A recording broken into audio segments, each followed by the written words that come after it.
Tema 6. La misión materna de María. En nombre del Padre, y del Hijo, y del Espíritu Santo. Amén. Dios te salve María, llena eres de gracia, el Señor es contigo, bendita eres entre todas las mujeres, y bendito es el fruto de tu vientre Jesús. Santa María, Madre de Dios, ruega Señora por nosotros los pecadores, ahora y en la hora de nuestra muerte. Amén.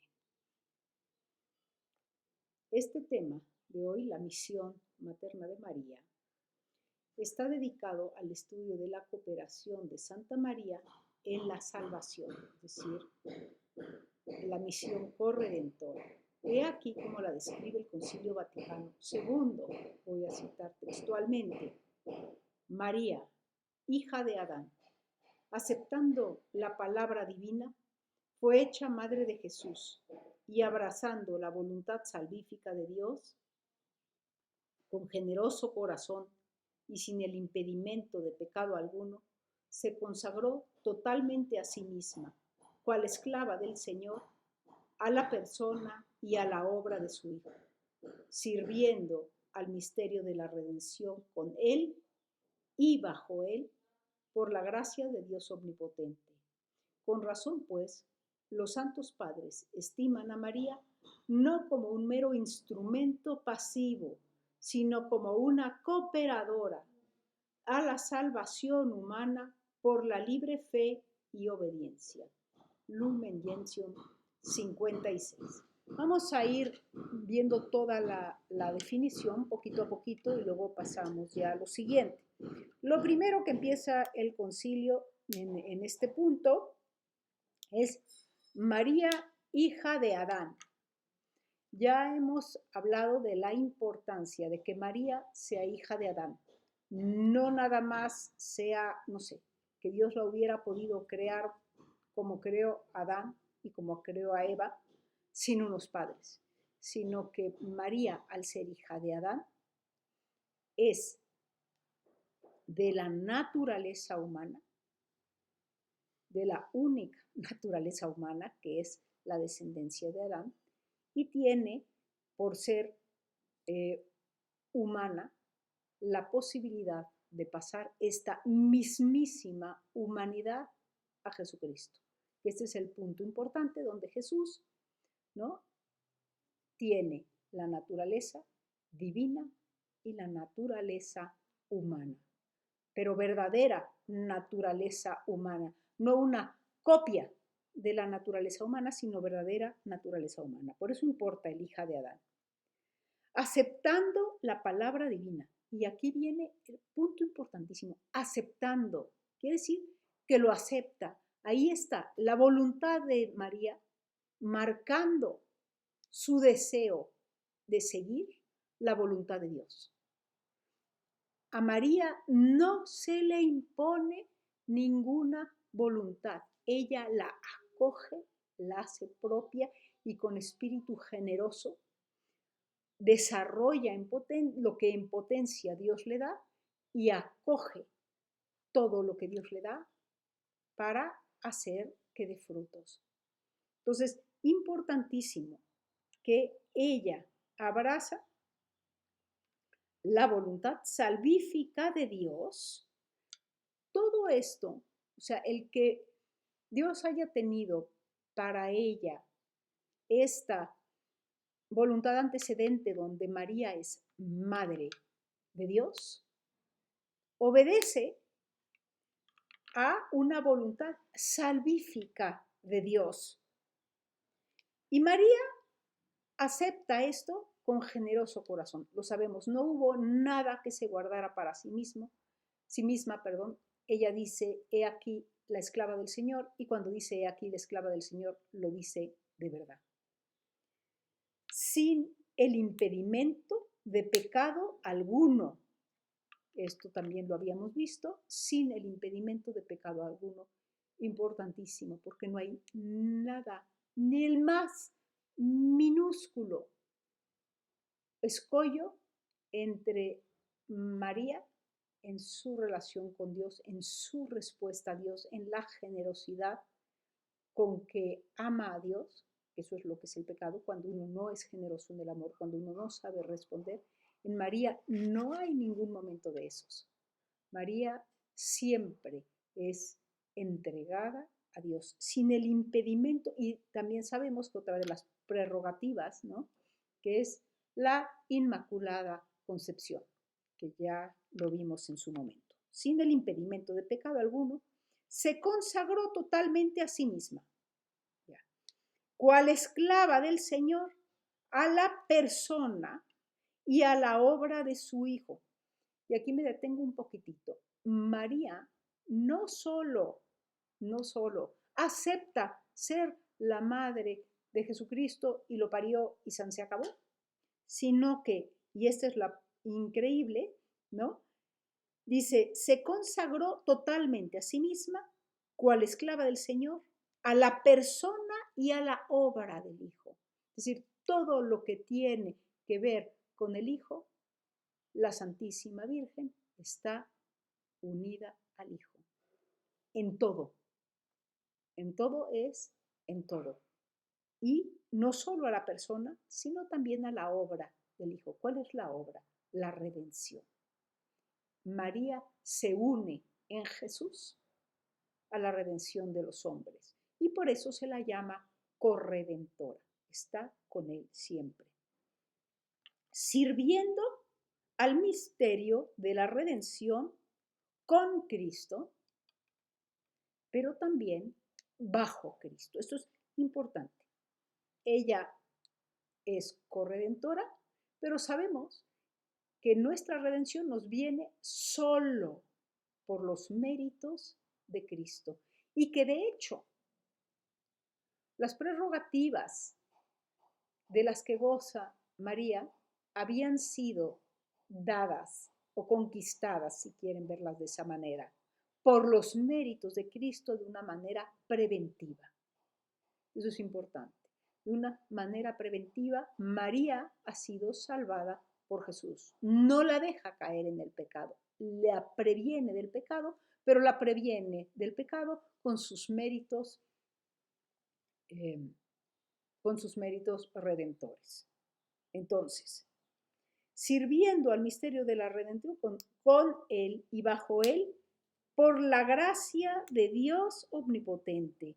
Es decir, es voluntad del Padre que María pueda entrar y servir de la redención con Cristo y bajo Cristo. Es decir, siempre María trabaja con el Hijo de una manera subordinada. Ella refleja la luz de Dios, pero ella no es la autora de la luz. Ella es administradora de la gracia, pero ella no crea la gracia.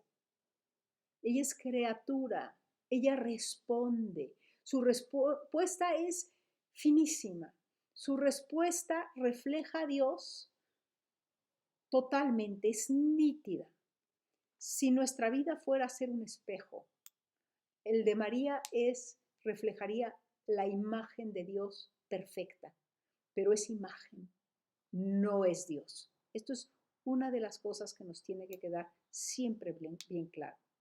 María es la criatura más perfecta porque deja a Dios ser en ella de la manera más perfecta, pero sigue siendo criatura y sigue siendo Dios el que actúa. Entonces ella siempre es subordinada. Y este es punto importantísimo, subordinada. Con razón, pues, los santos padres estiman a María no como un mero instrumento pasivo, que esto muchísima gente así piensa. Bueno, es que a María, claro, Dios le da todas estas prerrogativas, le hace esto, luego lo otro, entonces, pues no puede menos que ser lo que fue.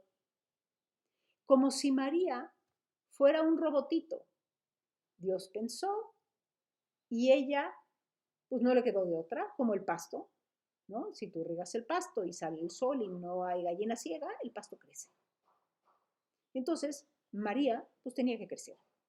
Pues no, María podía no haber crecido porque María es libre, porque María acoge en su corazón, porque María trabaja con su voluntad y colabora con su voluntad en la obra de la redención, pero también en el desarrollo de las virtudes que Dios le pone en forma de potencia, como nos los pone a todos. Entonces es importante, ella no es pasiva, no es un instrumento pasivo de salvación, sino es activa, su voluntad está ahí. Ella quiso, ella dijo sí, ella es libre. Y hay que ver otra cosa, ella no es menos libre que nosotras, sino mucho más libre. Y la razón por la cual podemos decir que ella es mucho más libre es porque el tamaño de su respuesta es una respuesta enorme. No es una respuesta limitadita, sino es una respuesta generosa y total.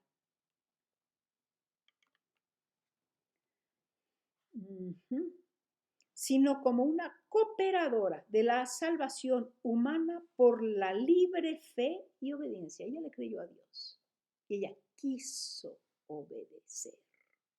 No fue obligada a obedecer. O sea, su obediencia no es como la obediencia del preso en la cárcel, que obedece o así le va, sino su obediencia es una obediencia suave, libre, la obediencia del amor que se une al amado.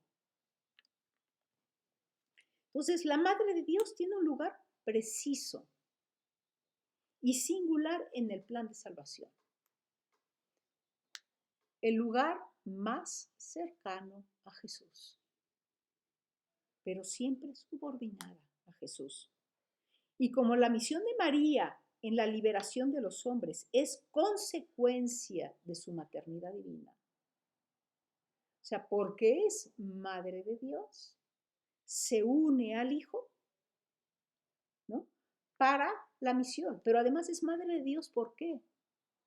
Porque para la redención en el plan de Dios estaba que el Hijo se encarnara. Entonces necesitaba para el plan de salvación a la Madre. Dios quiso necesitar de María. La misión revestirá también en todos los caracteres maternos con los que Dios ha bendecido a María. Porque María es verdadera Madre de Jesús. No es una maquinita para que pudieran hacer, para que tuviera humanidad, sino verdadera Madre con todo lo que implica. Jesús, que es perfecto Dios y perfecto hombre. Ahora bien, dada la indisolubilidad que se da en Cristo entre su ser y su misión, ¿por qué se da una indisolubilidad? O sea, ¿qué entendemos por esto? En Jesús no hay una división entre lo que piensa, lo que ama y lo que hace, porque es Dios. En Dios no hay ninguna división. Hay esta unión, esta coherencia increíble en todo. Dios ama, piensa y crea en un solo acto, en un acto perfecto. Y podemos voltearlo como lo quieras voltear. El tiempo es lo que no nos permite entender, porque nosotros entendemos que primero ama, luego piensa y luego crea, porque es la forma en que nosotros entendemos. Pero eso no quiere decir que no se dé en un solo acto. O sea, si Dios está amando es porque está pensando, no ama sin pensar. Ama, pero no piensa sin amar. Entonces, en este sentido, no podemos poner uno después del otro. Entonces, ama, piensa y hace. Ama, piensa y crea, porque la acción de Dios es acción creadora. Y nosotros, el ladrón cree que todos son de su condición, somos incoherentes. Tenemos dividido, hay una división entre lo que amamos, lo pensamos y lo que hacemos. Y entonces pensamos que Dios también está separado. No, en Dios no hay esta separación, porque Dios es Dios y eso lo hace ser Dios. Ahora,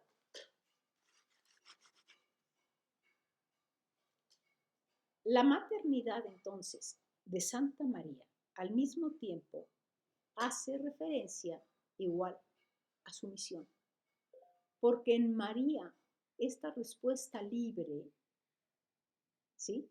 Pero fíjense, cuando digo respuesta, ya no es como Dios. Dios piensa, ama, crea, o ama, piensa, crea.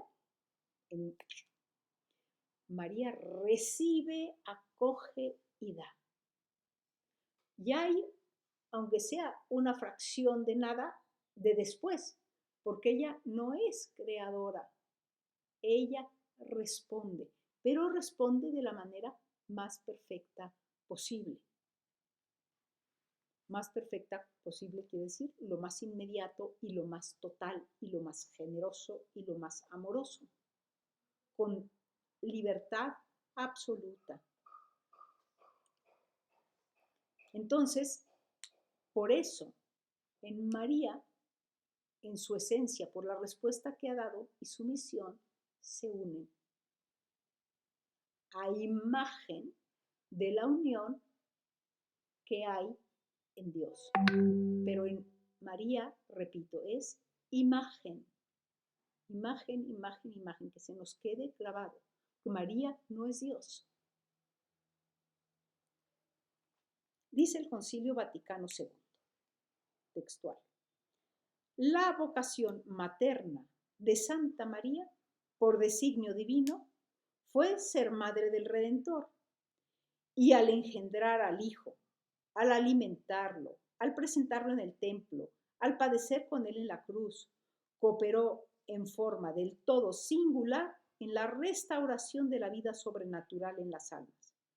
Por tal motivo, es Madre nuestra, y esta maternidad sobre los hombres perdura sin cesar en la economía de la gracia hasta la consumación perfecta de todos los elegidos. Lo vamos a ir viendo todo detalle a detalle, pero me voy a ir rapidito ahorita a tratar de explicar un poquito el párrafo antes de entrar en materia ya un poquito más honda, pero creo que conviene también como pregustar de lo que vamos a ver. La vocación materna de Santa María, por designio divino. Hasta ahí todas estamos de acuerdo, está fácil. Fue ser madre del Redentor. O sea, es la realidad de María, que Dios, en su voluntad antecedente, es que ella fuera la madre del Redentor. Al engendrar al Hijo, ¿no? Toda su vida, si ella está engendrando, ¿a quién engendra? Al Redentor. Si ella está alimentando, ¿a quién alimenta? Al Redentor. Si ella está presentando en el templo a aquel niño, ¿a quién está presentando? Al Redentor. Entonces, toda su vida, toda su actividad, ¿sí?, la dedica ¿a quién? Al Redentor. A hacer posible que el Redentor se alimente, hacer posible que el Redentor sea presentado en el templo, hacer posible que el Redentor sea engendrado, hacer posible que el Redentor padezca en la cruz. Es decir, su vida está dedicada a la redención, directamente vista desde su unión con el Redentor. Entonces, coopera en forma del todo singular en la restauración de la vida sobrenatural. ¿Están de acuerdo que lo que sucede con la redención es que se restaura la vida sobrenatural en las almas? Las almas, después del pecado original, las personas nacemos muertas a la gracia. No tenemos vida sobrenatural. Un bebé recién nacido no tiene vida sobrenatural, tiene vida natural, pero no sobrenatural. Entonces, aunque puede entrar en contacto con Dios por la misericordia divina que nos ha hecho capaces de orar, de conocerlo, sin embargo, la vida sobrenatural, lo que nosotros conocemos como la vida de gracia, no se va a dar sino hasta que Jesús resucita. Jesús nos trae la vida nueva. Antes no la teníamos. Y entonces, por muy Abraham que seas, y mucho contacto que tengas con Dios, y se te aparezca el ángel, y platiques con Dios, y haya una promesa, y estés cerca de Dios, y vivas para Dios, y seas un hombre positivamente justo, no has podido tener en ti la vida sobrenatural, que es la participación activa del Espíritu Santo desde dentro, no desde fuera. Abraham lo tiene desde fuera, pero no desde dentro. Desde dentro solo lo tienen los bautizados. El bautizado que ya participa de una manera velada, porque no se da cuenta de lo que está participando, solo por la fe. De una forma velada, pero no porque no la pueda ver, es menos real. Y realmente está ya participando de la vida de Dios, veladamente. Entonces, voy a poner el ejemplo que siempre pongo, un ejemplo bastante tonto. Si yo soy un niñito de año y medio y llega mi abuelita y se esconde detrás de la cortina, ¿por qué se ríe tanto el bebé con la abuelita detrás de la cortina? Porque para el bebé existe lo que ve. Lo que no ve, no existe. Entonces, imagínense, está apareciendo ser abuela y desapareciendo la abuela. O sea, aquello es una magia, ¿no? Entonces, eso le da una risa increíble. Y todos los niños, ¿no? Escóndanse detrás de un cojín, del sillón, escogen lo que quieran. Los niños se ríen mucho por eso, porque parece como que se apareció. Ahora, si yo, en lugar de ser un bebé, soy una mujer adulta, como soy, y se apareciera mi abuelita y se escondiera detrás de la cortina, yo le diría, oye, abuela, sal de la cortina. ¿Por qué le diría, abuela, sal de la cortina? Porque aunque no la estaba yo viendo, yo sabía que ella, a pesar de que yo no la vea, existe, ¿no? Su existencia no depende de que yo la vea o la deje de ver. Bueno, pues un poquitito, o sea, toda proporción guardada, es para entender cómo la vida sobrenatural es real, aunque yo no la vea, es decir, de forma velada. Yo tengo la certeza de la existencia de Dios, sí. Tengo y experimento la inhabitación del Espíritu Santo, sí. Pero no lo puedo ver. Pero no quiere decir que no esté. Por eso digo, es una forma velada, pero real. Realmente sé que está ahí. Yo no lo puedo ver. Entonces, lo creo en la fe, como María. Entonces, a la hora que se ha restaurado en mí la vida sobrenatural por la muerte y resurrección de Cristo, y la que se prestó como corredentora para que Jesús pudiera ser engendrado, ser alimentado, ser cuidado, ser todo hasta acompañado en la cruz y a su muerte, es María. Entonces, María es madre mía en lo sobrenatural. Porque gracias a ella, en mí se da esta vida. Y si se da una vida en mí gracias a alguien, es mi madre la que permite que se dé esta vida sobrenatural.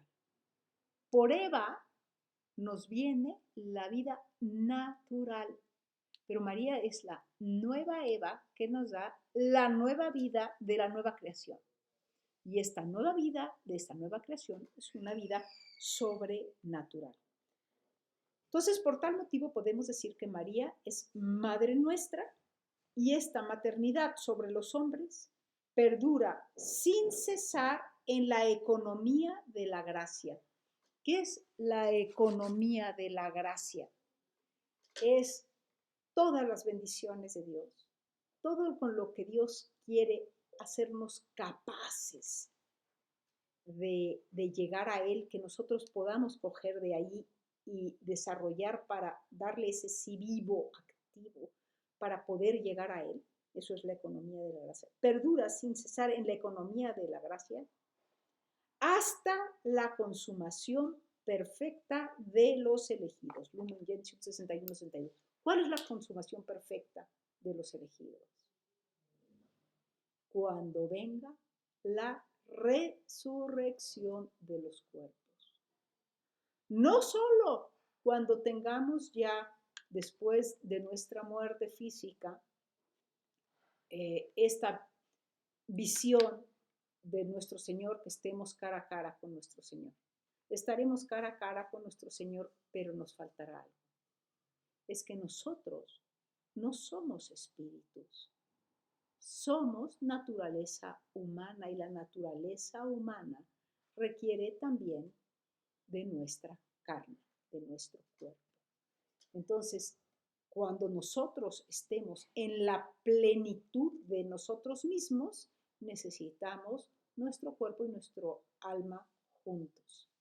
Y hasta ese instante, María no cesará de estar ahí pendiente con nosotros, con la gracia.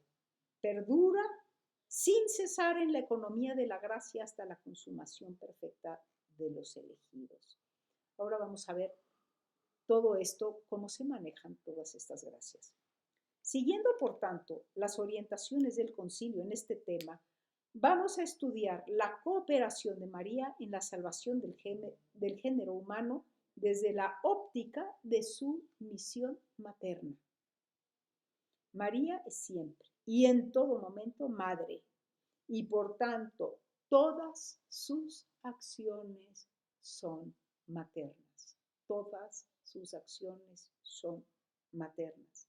De aquí que tanto su cooperación en la obra del Redentor como su intercesión o distribución de las gracias en los modos diversos de ejercer, son los modos diversos de ejercer una vocación materna universal, o sea, no solo con el Hijo, sino también con nosotros, con sus hijos, en la vida sobrenatural, a los que ha dado a luz en el cuerpo místico de Cristo, ¿no? Si ella es madre de la cabeza, pues ni modo que no sea madre del cuerpo. María coopera a la salvación de los hombres ejerciendo precisamente la maternidad en toda su plenitud. Es lo que significa ser madre, en plenitud. Vamos a hablar de la maternidad espiritual primero. El Concilio Vaticano II enseña que María es verdadera madre de los miembros de Cristo. Es decir, si ella es madre de la cabeza, no, nadie puede ser madre de cabezas, sino del todo. Y el todo Cristo tiene un cuerpo místico, y este cuerpo místico es la Iglesia, y somos nosotros. Por haber cooperado con su amor a que naciese en la Iglesia los fieles, es decir, gracias al amor de María por Cristo,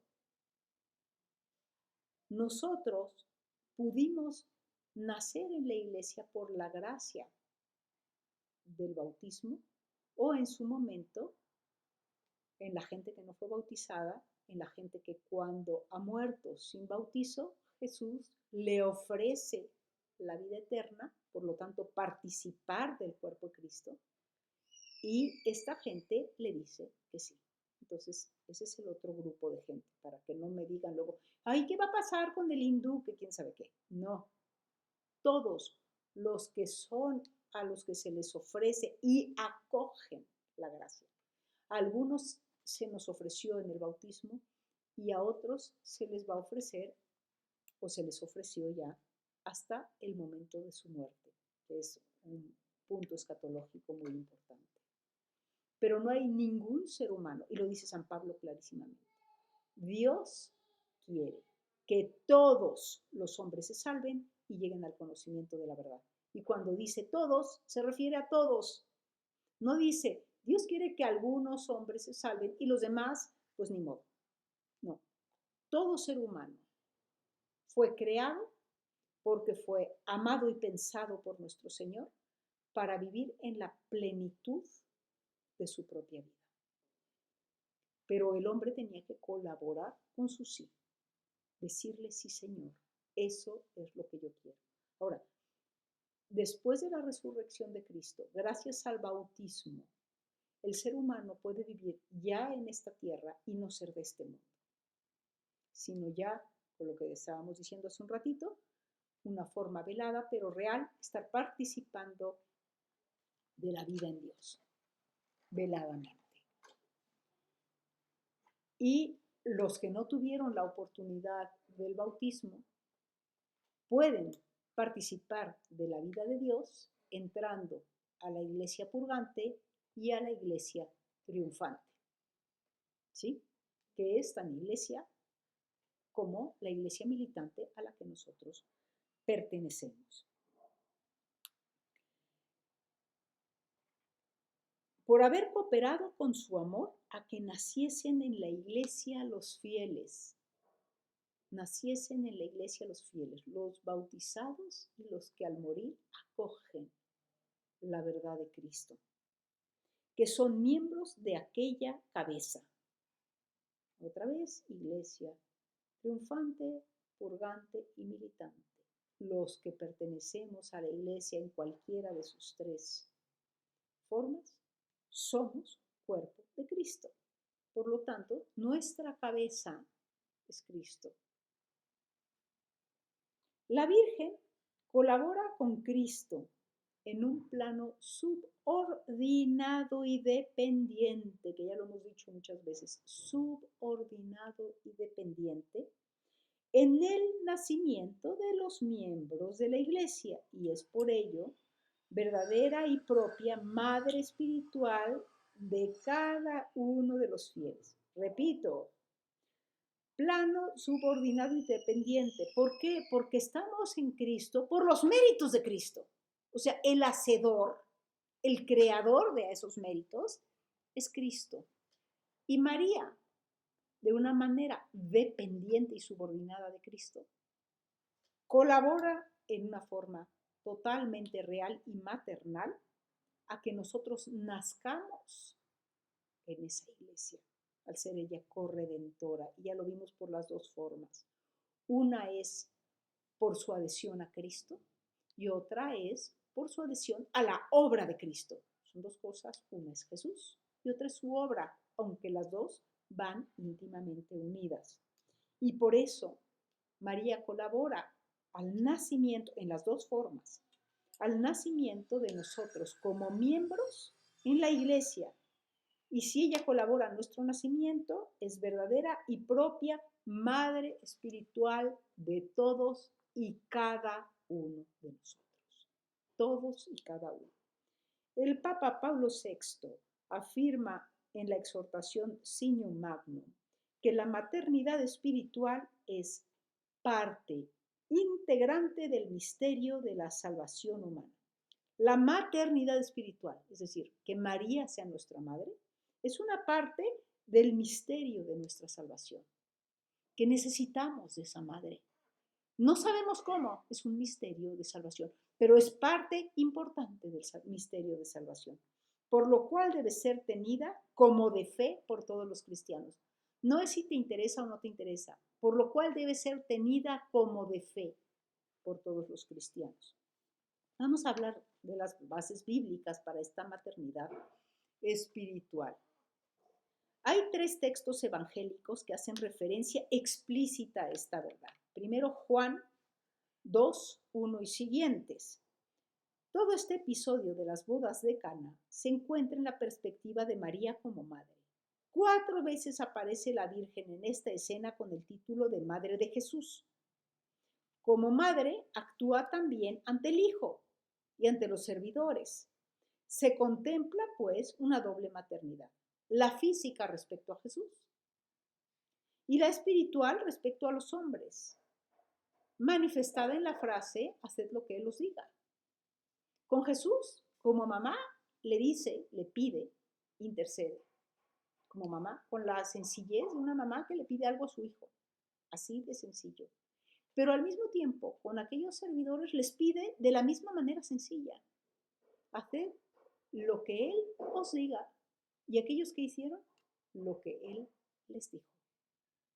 Haced lo que Él os dijo. Luego tenemos Juan 19, 25 al 27.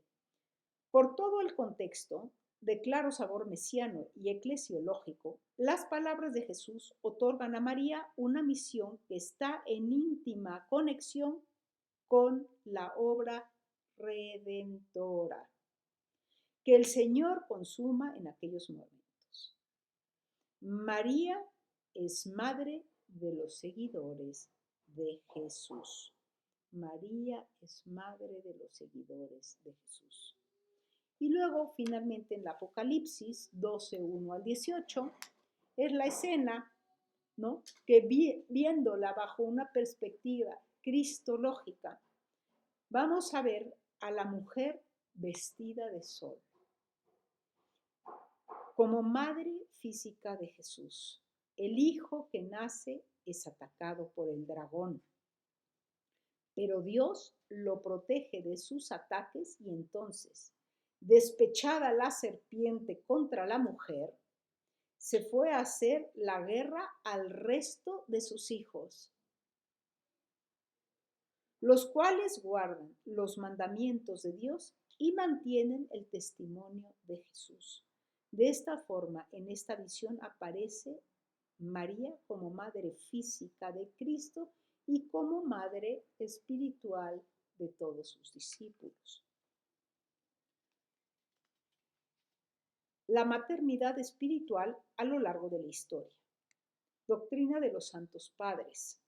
En los primeros padres de la Iglesia, la maternidad espiritual viene expresada por la figura de la nueva Eva, lo que ya habíamos visto. La nueva Eva, por la vieja Eva nos viene la vida natural, por la nueva Eva nos viene la vida sobrenatural. Por Eva nos viene la muerte, por María nos viene la vida eterna. Esta doctrina de profundo sabor patrístico y que, según algunos mariólogos, se remonta a los albores de la predicación apostólica, o sea, desde el mero principio. Es patente que el paralelismo Eva-María, enunciado primeramente por San Justino y desarrollado por muchos padres del siglo III y IV, sitúa a la Madre de Dios en una dimensión materna respecto a la humanidad redimida. Se puede decir que ya en el siglo II la conciencia de María como nueva Eva es uno de los puntos fuertes de la reflexión teológica de la Iglesia. María es la madre de los vivientes en el orden de la generación natural. Eva es la madre de los vivientes en el orden de la generación natural y María, la nueva Eva, es madre de todos los vivientes respecto a su regeneración espiritual. El obispo de Hipona, es decir, San Agustín, basándose en la doctrina paulina del cuerpo místico, afirma que María es madre del Cristo total, aunque distingue claramente que su maternidad física o corporal respecto a Jesús y su maternidad espiritual respecto a los hombres incorporados al cuerpo de Cristo, ¿no? Si eres madre de la cabeza, no puedes no ser madre del cuerpo. Posterior al concilio de Éfeso, es lugar común afirmar que María es nuestra madre en orden a la gracia y crece, por tanto, el número de referencias a la maternidad espiritual de María respecto a los redimidos. En el medioevo, se empieza a interpretar la escena de María en el Calvario en la clave de maternidad espiritual. Entonces, a partir del siglo XII se generaliza la doctrina que pone como fundamento de la maternidad espiritual de María el testamento de Jesús en el Calvario y de una forma generalizada se acepta que María es la madre espiritual de todos los hombres por dos títulos diversos. Primero, por ser la madre de Jesús, al cual dio, por vía de generación, la misma vida humana, haciéndose hijo de Adán y hermano de todos los hombres. Concibiendo a Cristo, cabeza del cuerpo, nos engendra en potencia como miembros de este cuerpo. Nos engendra en potencia como miembros de este cuerpo. Y el segundo es por designio divino al pie de la cruz, cuando Jesús la entregó como madre al discípulo amado. El magisterio anterior al Concilio Vaticano II, tenemos al Papa Benedicto XIV, el primer pontífice que da una explicación doctrinal a este privilegio. No solo afirma la piedad de la Iglesia hacia María, sino que sostiene su fundamento bíblico, el deseo explícito de Cristo en la cruz de constituir a María como madre de la Iglesia. A partir de entonces, los documentos papales han reiterado con tonos cada vez más insistentes la función materna de María respecto a los fieles. León XIII, el primer papa que ha actualizado la expresión maternidad espiritual en un documento magisterial, el Auditrecem Populi, y afirma: este título no es una simple expresión metafórica, o sea, no es nada más así porque nos da una idea de si no es real, sino que ella realmente nos ha dado a luz en el Calvario. Pío XII sostiene que María es madre nuestra por ser madre de Cristo, porque la madre de la vid es también madre de los sarmientos. El origen de la relación filial de los hombres con María procede del hecho de la encarnación del Verbo.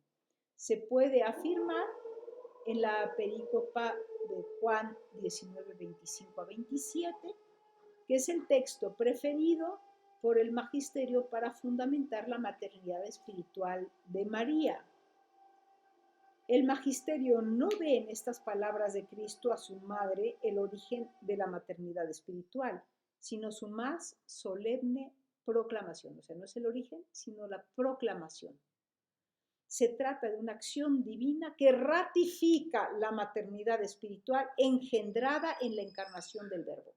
O sea, la maternidad espiritual tiene razón en la encarnación del Verbo, pero la proclamación es a los pies de la cruz.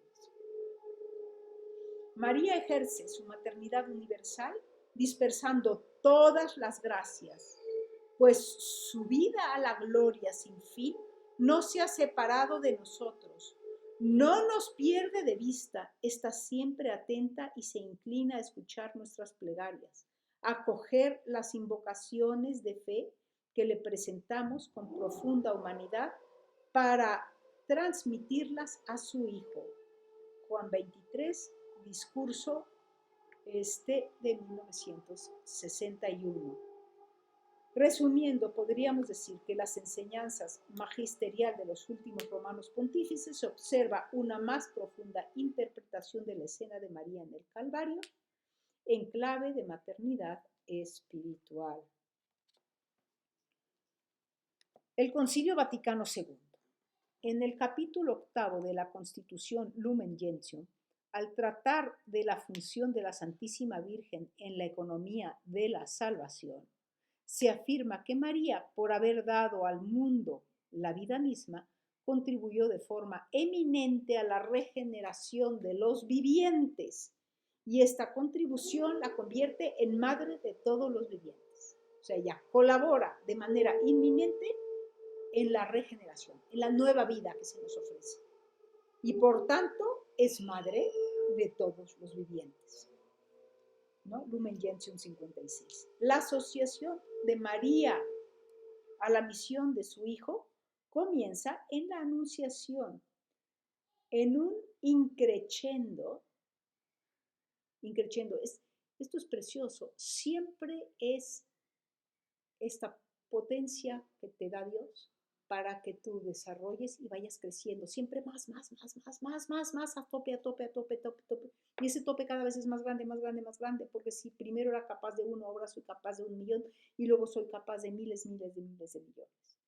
¿Sí? Y a partir de esos miles de millones, vuelvo así hasta que se vuelve aquello una explosión de crecimiento, de amor, de vida sobrenatural, de relación, de intimidad, que es una locura de maravilla. ¿Dónde me quedé?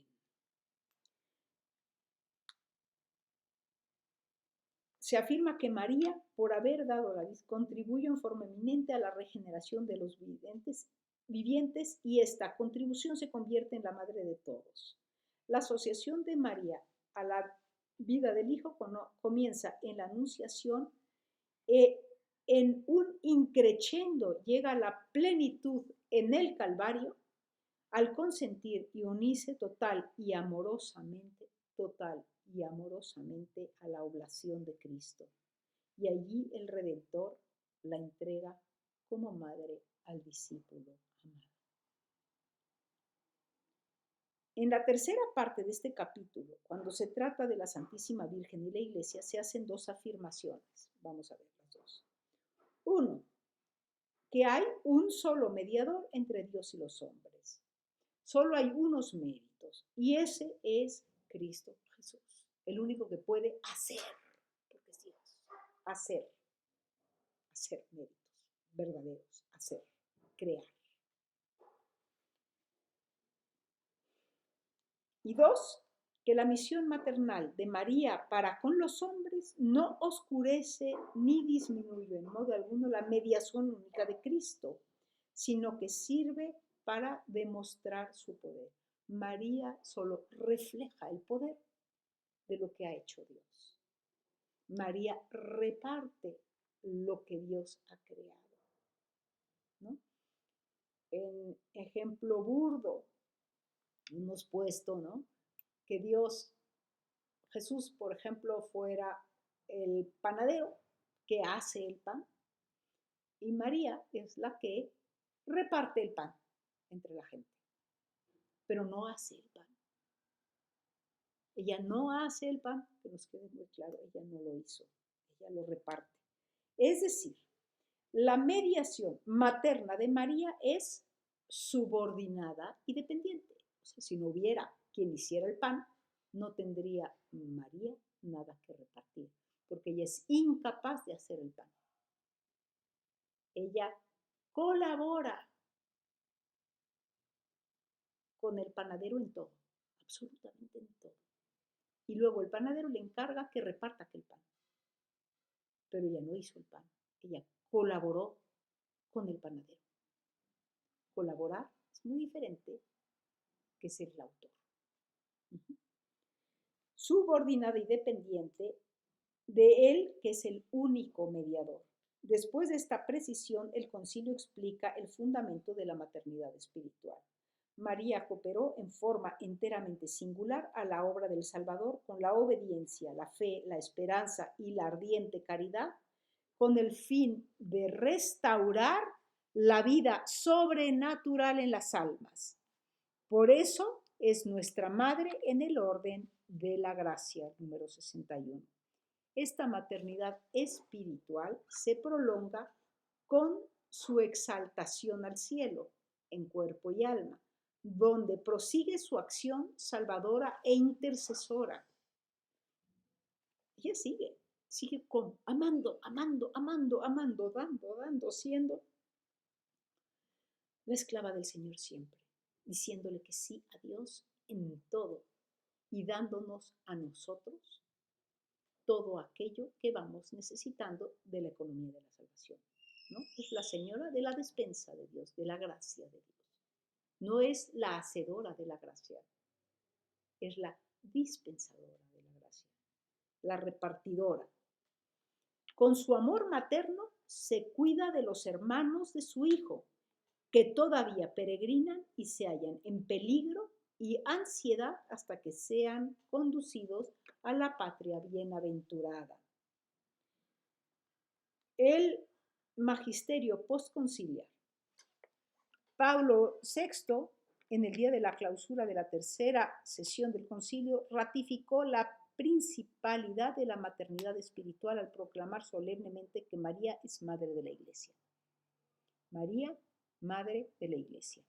para gloria de la Santísima Virgen y para consuelo nuestro, proclamamos a María Santísima, Madre de la Iglesia, es decir, Madre de todo el pueblo cristiano, tanto de los fieles como de los pastores que la llaman Madre amorosísima.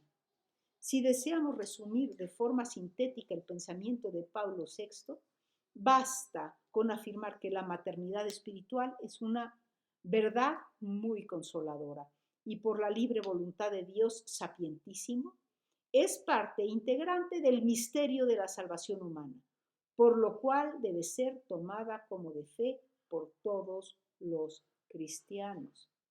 Juan Pablo II, por su parte, prosigue el desarrollo de esta doctrina, asumiendo en su catequesis el título de Madre de la Iglesia y recupera el título de mediadora, que por diversos motivos había quedado perdido en el texto conciliar y lo incluye dentro de la actividad materna de María. La mediación de María es siempre una mediación materna, claro, porque la actividad de María siempre es materna, una mediación materna. Y es ese carácter específicamente materno lo que la distingue de las demás criaturas. Encíclica Redemptoris Mater, número 38.